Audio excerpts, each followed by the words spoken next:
लेकिन तो भी मनुष्य सीखता नहीं है। अगर उस पे निसर्ग से कोई उपचार हो तो सीखता नहीं है, सिर्फ वो सीखता है अपनी आत्मा से। इसलिए आप सहयोग को प्राप्त हो। कोई सी भी ऐसी बीमारी नहीं जो सहयोग ठीक नहीं कर सकती, कोई सी भी ऐसी विपत्ति नहीं जो दूर नहीं हो सकती। हर तरह की मुश्किलें दूर हो सकती, लेकिन पाने के बाद श्रद्धा होनी चाहिए, जो अंधी श्रद्धा नहीं है। देखी हुई बात है, आपने पाया है, आप अपने में विराजमान होइए।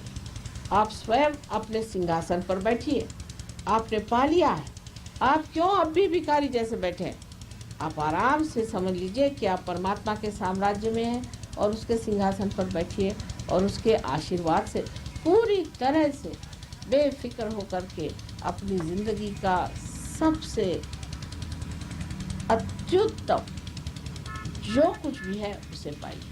उसमें ये नहीं मैं कहती कि कोई आप सन्यासी भाव से बैठेंगे या कोई आपका सब कुछ छूट जाएगा, कुछ भी नहीं। लेकिन आपकी उपभोग शक्ति जो है वो बढ़ जाती। जैसे कि अब यहाँ पर आपने देखा कि यहाँ एक बहुत सुंदर सा एक चर्म बिछा हुआ है और ये चिट्टे का बना है। अब आप लोग सोच रहे होंगे कि किसने मारा है, किसका बनाया है, क्या है क्या नहीं। लेकिन हम इसको देखते ही साथ ये विचार हो गए, हम कुछ सोचते नहीं हैं। हम तो वो देख रहे हैं इसके बनाने वाले की करामात की क्या कमाल की चीज़ बनाई है, और ना सोचते ना कुछ नहीं, सारा आनंद जो ऊपर से नीचे तक दौड़ा चले। तो हम तो भोगता हुए असली ये सुंदर सा बना हुआ है सब कुछ इसके बारे में सोचते नहीं है, बस इसे देख भर रहे हैं। और देखते हुए इसका बनाया हुआ जो आनंद है, जिन आर्टिस्ट ने इसको अपने हाथ से बनाया, वो सारा ही आनंद हमारे अंदर झरा चला जाए। उसके बारे में कुछ भी नहीं सोचा, कुछ भी नहीं जाना, बस ये बनाने वाले की जो सूक्ष्म शक्ति है जिससे ये आनंद उसने इसमें डाला है, वो सारा ही आनंद हम अपने अंदर ले रहे हैं। तो भोक्ता आप बन जाए, सब चीज़ों का भोग आप ले सकते हैं। अभी तक जो भी प्रॉपर्टी है तो भी हाय तौबा है, जो भी सामान है तो भी हाय तौबा है। इंश्योरेंस में लिखाया, इधर लिखाया, उसके पास लिखाया, बिल बनाया और क्या क्या दुनिया भर की चीज़ें करते रहते हैं। और एक परेशानी की चोर न ले जाए, न कुछ हो जाए। हम तो किसी के भी नाम कोई चीज़ हो, अब ये लायन क्लब के नाम है समझ लीजिए, लेकिन हम तो इसको पूरी तरह से भोग रहे हैं। चाहे आपके नाम से हो, चाहे किसी के नाम से हो, भोगने का काम तो हमारा है और हम इसे पूरी तरह से भोग रहे हैं। इसी प्रकार आपको भी भोगने की शक्ति अपनी बढ़ानी चाहिए। इसमें छोड़ने छाड़ने का क्या है? जब किसी चीज़ को पकड़ा ही नहीं तो किस चीज़ को छोड़ना है और किस चीज़ का संन्यास नहीं। थोड़ी बात बढ़ती है लेकिन कहना पड़ेगा, क्योंकि आप सहयोगी हैं, आपसे ही ये बात कही जाएगी। अगर ये बात मैं अगर जनरल पब्लिक में कहूँ तो 50% लोग उठ करके भाग जाएंगे। दूसरी बात ये कहने की, आपको सब चीज़ भोगना है, लेकिन उससे भी आगे मैं ये बात कहूँगी कि सिर्फ आपको भोगना ही नहीं है, लेकिन आपको इसी ज़िंदगी में यहीं पर मज़े से जम के रहना है, कहीं भागना नहीं है। कोई पलायनवाद नहीं कि आप गेरुआ वस्त्र पहन करके अगर आए तो आपके वाइब्रेशंस गए। रावण भी तो आया था गेरुआ वस्त्र पहन करके। विशेषकर गेरुआ वस्त्र से मुझे बड़ी चिढ़ है। काहे को संन्यास ले रहे हो? क्या तो आपकी माँ नहीं बहन?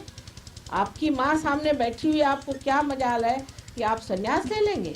इससे बढ़ के लिए माँ के लिए और क्या दुख की बात होगी? अगर किसी माँ को दुख देना तो आप कहेंगे माँ कल से मैं संन्यास ले रहा हूँ। वो कहे बेटा तेरे को जो चाहिए सो ले ले, माफ कर। ये समझ लीजिए कि मैं आपकी माँ हूँ, और माँ को सुख काहे से होता वो भी समझ लेना चाहिए, और दुख काहे से होता। अब दूसरी जो बात है, ये उपास करने की बीमारी जो हमारे अंदर बना दी है, ये बिल्कुल गलत बात है कि आज शनिवार तो उपवास, कल रविवार तो उपवास, इस दिन आप खाना खाते हैं भगवान जाने। अगर आपको ऐसे उपवास का शौक है तो करिए। भगवान कहता अच्छा चलो, हिंदुस्तानियों को बड़ा उपवास का शौक है, तो उपवास ही में मार डालता है। क्योंकि आपको शौक है तो वही करिए। लेकिन अगर माँ को दुख देना है तो लड़का कहता है कि माँ मैं आज खाना नहीं खाऊंगा, हो गया माँ का तो सारा दिन खराब गया। बच्चे ने कह दिया कि खाना नहीं खाऊंगा तो बड़ी बुरी बात, उसका तो प्राण निकल गया, अरे बाप रे आज कैसे होगा, मेरी जान गई, अब तो मेरे बच्चे ने खाना नहीं खाया। सारे दिन वो टेक लगा के बैठेगी कि अरे मेरे बच्चे ने खाना नहीं खाया, सारी दुनिया को बताएगी, पेड़ को बताएगी, पत्तों को बताएगी, सबको बताएगी मेरे बच्चे ने खाना नहीं खाया। और इस देश में मैं देखती हूँ जो देखो वही उपवास करता है। तो मैं तो मेरे समझ नहीं आता कि मैं क्या करूँ, मैं कैसे समझाऊँ, बाबा क्यों ऐसा कर रहे हो, आराम से खाओ आराम से पियो, लेकिन पीने का मतलब गलत नहीं लेना चाहिए।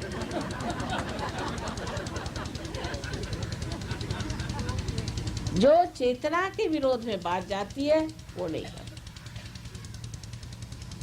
ये सब इसलिए बनाया गया है कि आप तो भूखे रहो और जो पैसा बचे सो मेरी जेब में। तो उपवास सहयोग में मना है, ऐसे ठीक है, आपका मन है अपनी तंदुरुस्ती के लिए कभी खाना नहीं खाना तो नहीं खाओ, और कभी खाना खाना है तो खाओ।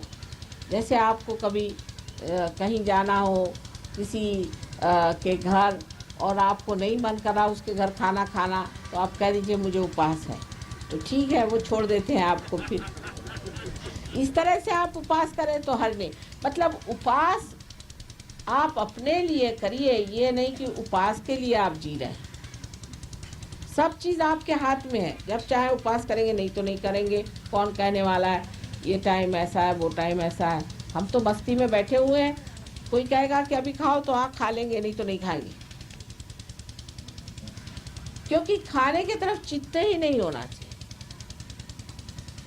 अगर आप पूछे कि क्या खाया तो मुझे सोचना पड़ेगा क्या खाया कि नहीं खाया। खाने की तरफ चित्त होने से ही आदमी उपवास करता है। अगर उधर चित्त नहीं हो तो उपवास नहीं करेगा, क्योंकि वो बहुत बार उपवास भी कर जाता है, उसको पता ही नहीं चलता उसने उपवास किया कि खाया। सिर्फ अपना चित्त जो है खाने में से निकाल लेना चाहिए, क्योंकि हमारे भारतीय लोगों में एक बात है, खाने में बड़ा चित्त है। बीबी भी बड़ी होशियार है यहाँ की, स्त्रियों को बड़ी अकल है, वो कहती चलो इनको ऐसा खाना बना के खिलाओ कि ये हमारे चंगुल में फंसे रहे। कहीं भी जाएंगे दौड़ के घर आ जाएंगे, क्योंकि खाना बनाना हिंदुस्तानियों को नहीं आता, आदमियों को। तो औरतों ने उनको ऐसा बना दिया कि वो खाना तो बना नहीं सकते, और बीबी क्या बना रही इधर ध्यान, तो बीबी इसी पर आपको पटा लेगी, और इसीलिए चित्त हमारा ज़्यादा खाने पे रहता है। पर और लोगों में ऐसा नहीं, जैसे जापानीज लोग हैं, वो देखेंगे कि वस्तु कैसी बनी है, सुंदर है या नहीं, इसमें रूप है या नहीं, खाने पे वो चित्त नहीं रखते। लेकिन हमारा हिंदुस्तानियों का मुख्य धर्म है खाना, कि कौन सा खाना बना है आज घर में, या किसी ने कहा भाई मेरे घर ये अच्छा खाना बनता, तो पहुंच गए वहाँ सारे मंडली सीधे गांव भर को पता हो जाता है कि आज कहीं खाना बन रहा है, तो सब मंडली पहुंच गई खाने की। और खाने की वजह से प्यार भी औरतें बहुत प्रकट करती। जैसे हमारी ग्रैंड डॉटर से एक दिन मैंने पूछा कि भाई तुम क्या करना चाहती हो, तो वो मुझसे कह रही मैं एयर होस्टेस होना चाहती हूँ, और या तो मैं नर्स होना चाहती हूँ। मैंने कहा क्यों? कह ले नानी इन्हीं दो प्रोफेशन में ऐसा होता है कि आप लोगों को खाना दे सकते। तो औरतों को बड़ा शौक है यहाँ की, ये कमाल है, और कहीं नहीं सर, कहीं नहीं है। आप लंदन में जाइएगा तो 3 दिन में आपका आधा वजन हो जाएगा, वहाँ तो सब बॉइल्ड ही औरतें खाना देती हैं। तो हिंदुस्तान की औरतों में ये भी एक खूबी है कि वो उनको बड़ा शौक है ये बना के खिलाएं। मेरे साथ बड़ा अत्याचार होता है, माँ मैं आपके लिए स्पेशली बना के लाई हूँ रबड़िया, मैं रबड़ी खाती नहीं बाबा तो खाने पीने में हमारा चित्त जो है उसमें भी एक सुंदरता है, लेकिन मैं कह ये रही हूँ कि उससे चित्त ही हटा लेना चाहिए, चित्त हटा लेना तो आदमी उस सूक्ष्म में उतर सकता है जैसे कि शबरी के बेर श्री राम ने इतने शौक से खाए। उसकी जो सूक्ष्मता थी वो श्री राम ने कैसी पकड़ी, क्योंकि उसके अंदर वो उन्होंने उसका प्यार, उसकी नितान्तता, उसका आदर, उसका विचार सब देख करके इतने शौक से वो खाए। यही बात हमारे अंदर अगर आ जाए कि हम खाने की ओर चित्त न दे करके और उसके पीछे जो भावना है उसकी ओर ध्यान दें, तो हम सहयोगी हो गए।